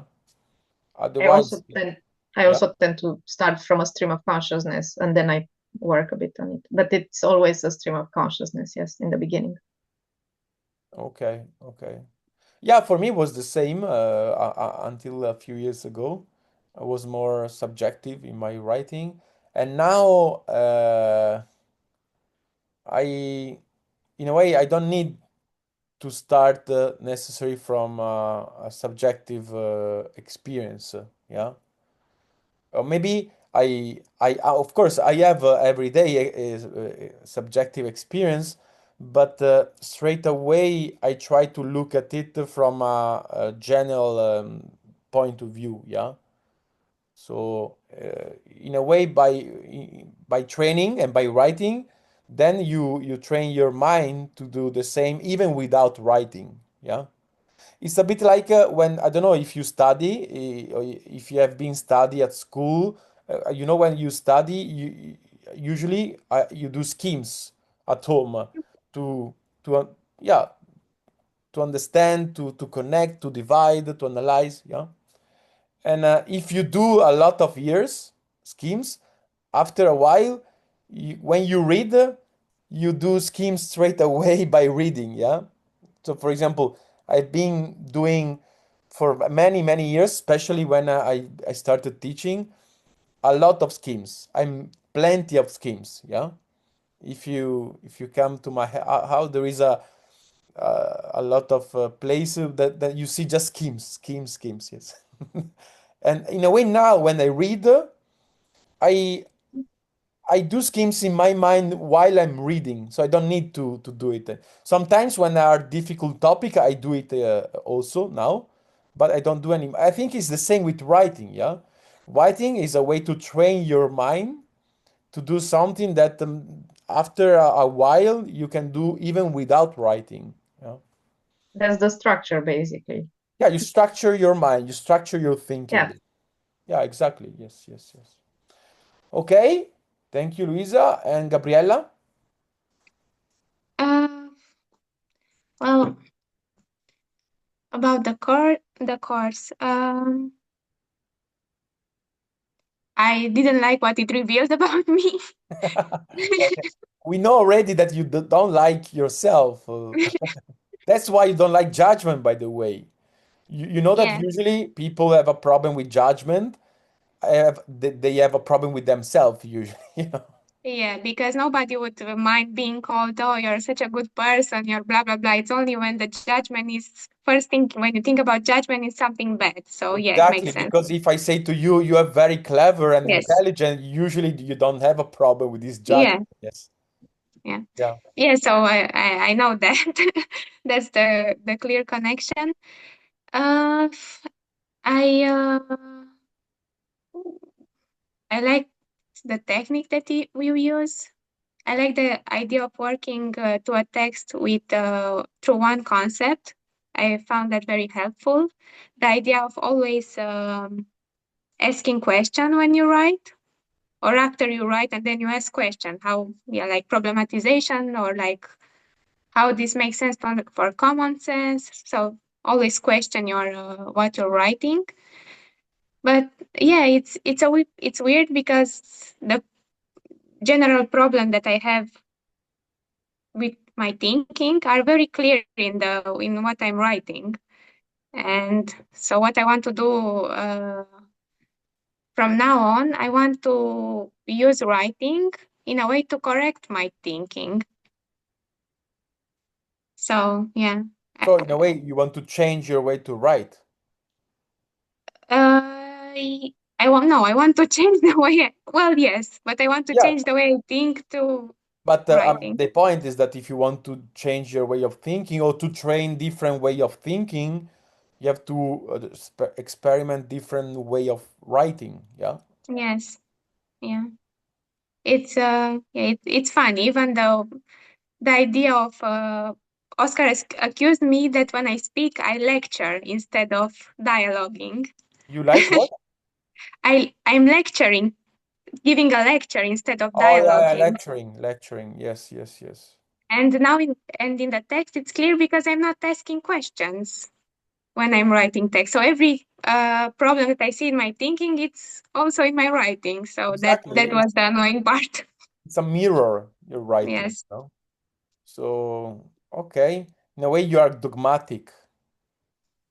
You say, it's like that. That's it. Finish the Yeah. end. Yeah.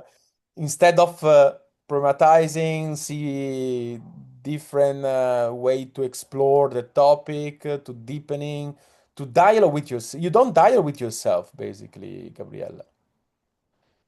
Um, You say, that's it. Point. Full stop.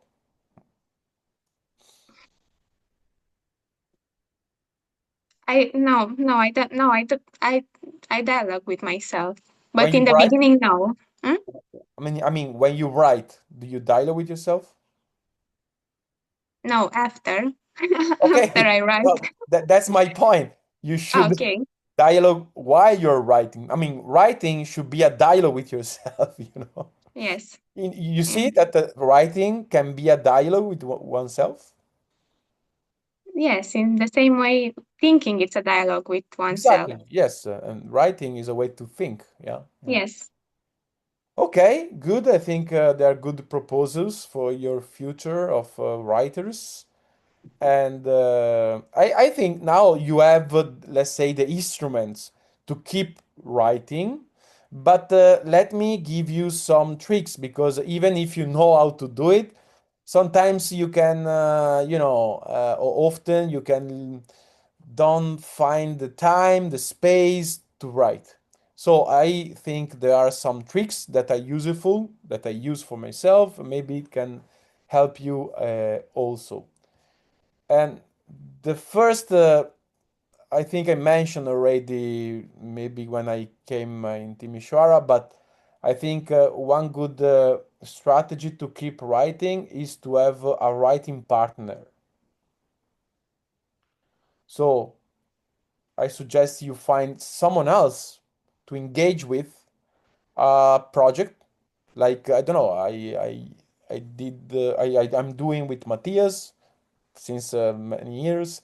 I did sometimes with Samuel and other people as well. Yeah, and I think it's a good strategy because in a way you feel the responsibility if you don't write your part, the project that cannot go on. Yeah. So in a way, you have a moral obligation. If you are moral, people can work very good. That at least in order not to stop the job with the other, you have to write. Yeah.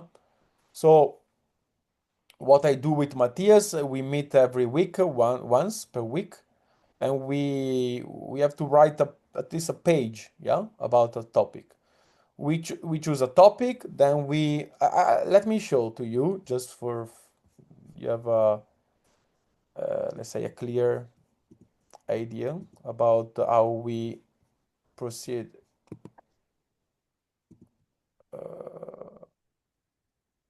Now this is okay. This is the last project we are working on. Maybe I mentioned in the last meeting. Is okay. The title is just for fun for now. Yeah, I propose because there are 50. I have to delete one. Is 50, not 51. 50 couple of concepts we want to distinguish. Yeah, passion, obsession, stuff. So what we do, we select one couple each every week.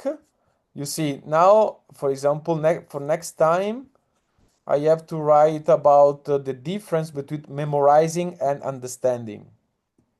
Yeah, so I have a week to write a text about it.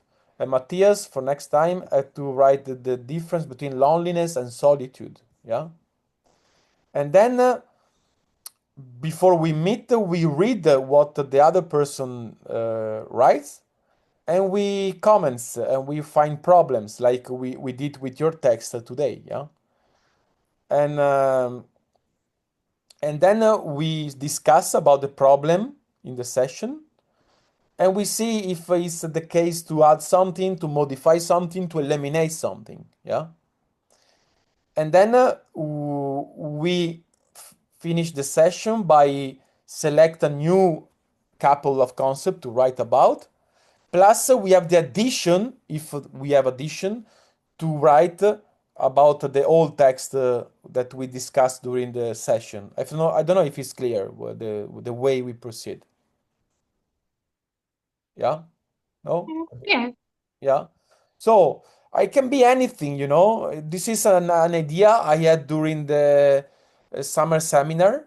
We were writing about movies before. The last project before this one was we were watching a movie and we were analyzing the movie as we did with the Tales of by Christian Andersen, yeah. And but during the seminar, I had this idea, and Matthias likes these ideas, so we drop the movies text project and we start this one. Yeah. So it's not important. It's not even so important what you are writing about. What is important is to write the exercise of writing in itself. Yeah. And I give you another two examples of the way I write. This is one way, one strategy. I write with other people. And another strategy is, for example, now I'm working. This is, let's say, this is our aphorism I've been writing about since I was a teenager. Yeah. So I'm now. I want to use this aphorism to make a text. Yeah. And so I show you, this is the text I'm working about. So I'm using AI for the pictures and to have advice for the way to adjust the things for the publishing. Yeah.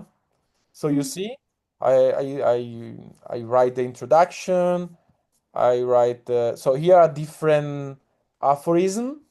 And then I pick, I ask ChatGPT to produce an image, yeah, for relate to this aphorism. And then, by the way, I don't just copy the aphorism. I take the aphorism and I try to, let's say, to rewrite the aphorism in order to, let's say, improve the efficiency of the aphorism. So basically, I use something I wrote already to write something new, or maybe to save the meaning but to improve the form, or sometimes I change the meaning if I feel. So this is another strategy. Yeah. And then the last one I propose to you, I don't know where it is. Let me check. Okay, is tales. I'm writing tales. Yeah. So I have ideas, and I transform that ideas. Let me stop that sharing. And for example, the last tale I wrote is about the word literally. You know the word literally? Yeah.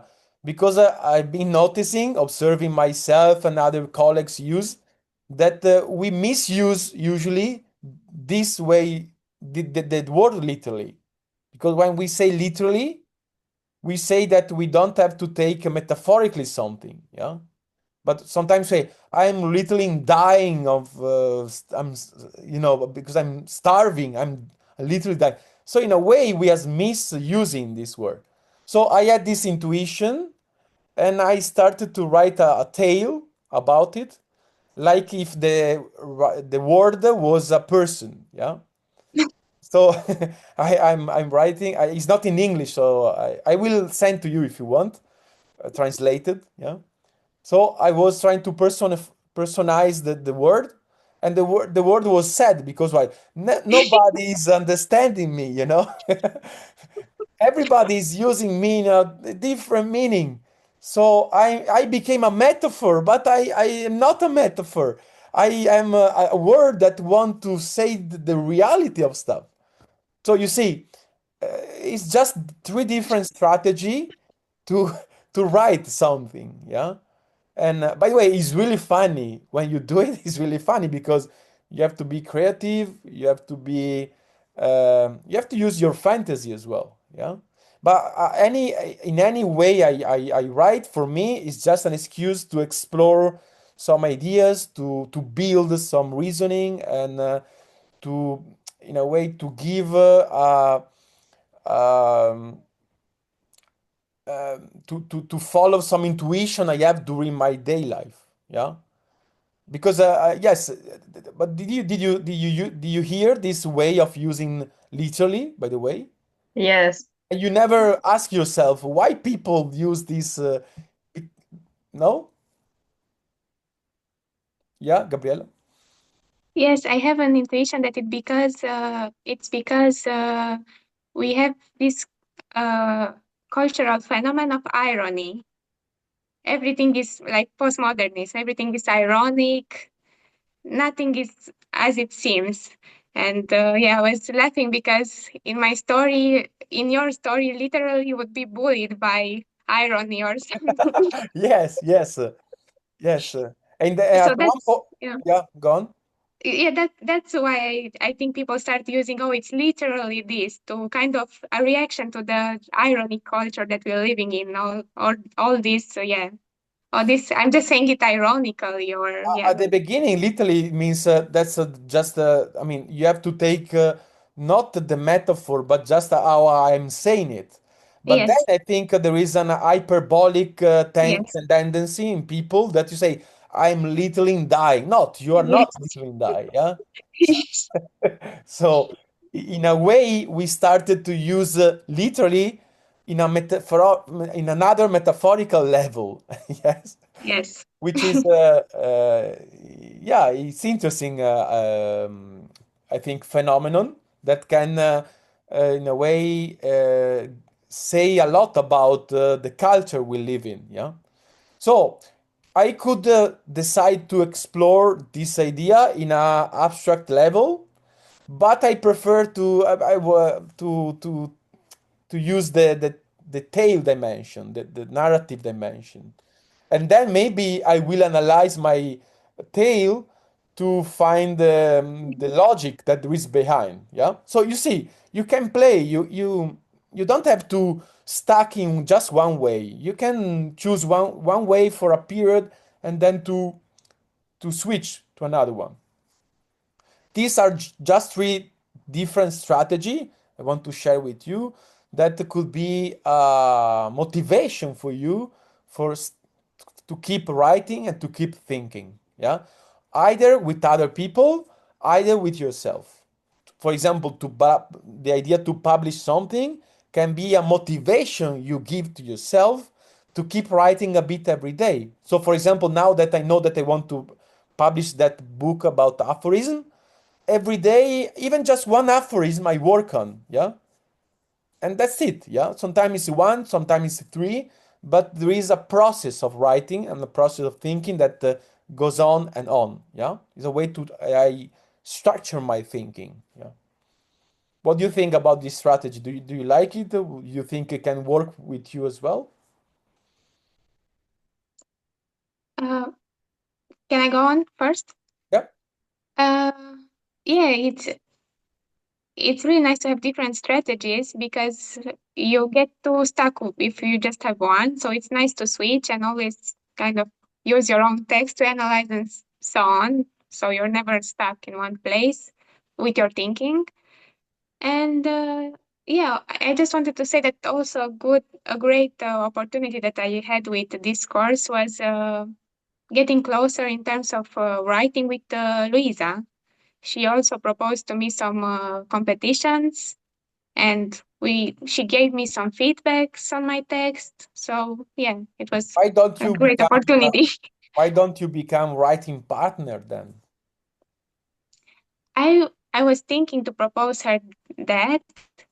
I'm just I'm a bit afraid that maybe we should include somebody else so we don't if we write in a similar manner so we don't get stuck. That's what I was thinking.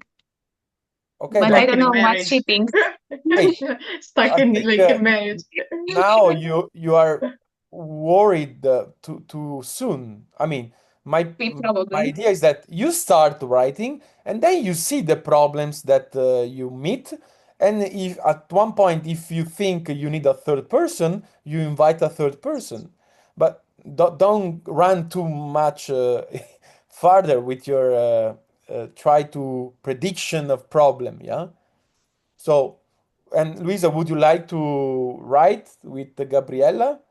Yes, I like her writing. I mean, she writes, Okay. from my So, point of view, she writes really nice. So I like to read what she writes. okay. So, can you now decide a topic you would like to explore together? Okay. Make a proposal, each of you, and then you decide.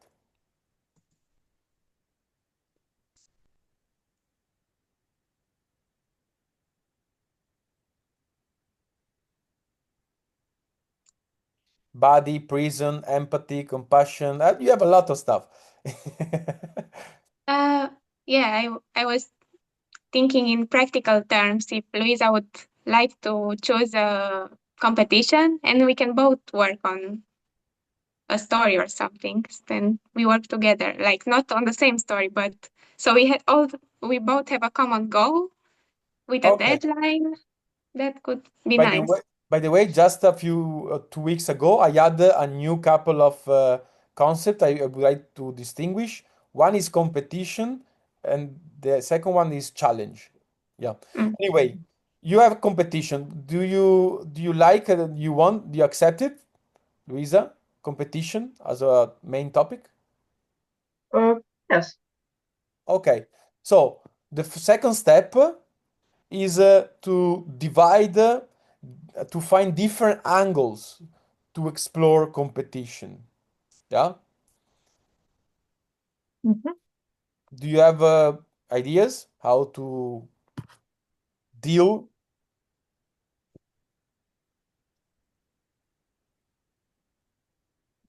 Mm, Well, problematize it, of course. I mean, seeing the benefits of competition, Okay. as seen as challenge, and also the side backs of competition, which means, the ego burst and this Okay. kind of. So what I suggest to you is that you meet, but by you, I mean you meet together, and you decide which um, aspect of competition you would like to explore. For example, how competition can improve thinking, or how competition can be a problem for thinking, Mhm. or what is the, I don't know, dynamic of competition, or competition and sport, competition and school and learning. You see, you have to find different declination of the concept. And I don't know, you can find 5, 10, 15, and you don't need to find all the connotation straight away.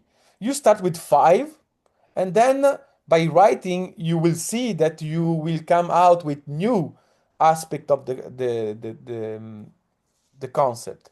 And then you keep writing. Every week, you pick one, let's say, direction of the concept, and you will write something, Luisa, on one direction and Gabriella on the other one, and then you meet again the week after, and you, let's say, criticize each other. You see the problem, like you did today with me, yeah, at the beginning. I Okay. want to read the text at the end, okay? So you will send me the text. Only one text, or each week you want to see a text? No, I mean the final text. Final text Okay. means, I don't know, at least 10 different connotation or direction of the concept of competition. Yeah. And be creative and don't be afraid to I mean, it's a dialogue in a way between you two and between you and yourself. Yeah. Do you like Yeah. this idea, this project? It's like philosophers before were sending themselves letters. Yeah, in a way, yes, yes. In a way, it's not nothing new. So every week you meet 1 hour, and I think you can find an hour per week, right? Yes, just All right. please not Sunday morning. Yeah, in a way you can keep a Sunday morning between you. No. Okay, or you can find another day, yeah? Okay? Yeah. We have a deal, okay? Yes. Okay. I'm not I mean, I'm not joking. At the end, I'm expecting the text, okay? Yeah, I understood. Okay. All right. I So want also your text about the ones that you said about literally, the word literally. yes, I needed to The work tail. again a bit to finish, and then I have to translate it. So give me a bit of a while, but I will send to you. Okay. Where do you want to?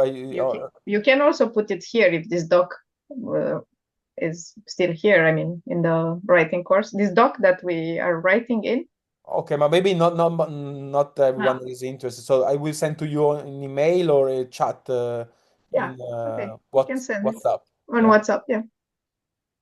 Okay, I hope it's just not the finish of writing, but a starting point of your career of as a writer, as a thinker. Yes, through writing. Yeah. Okay.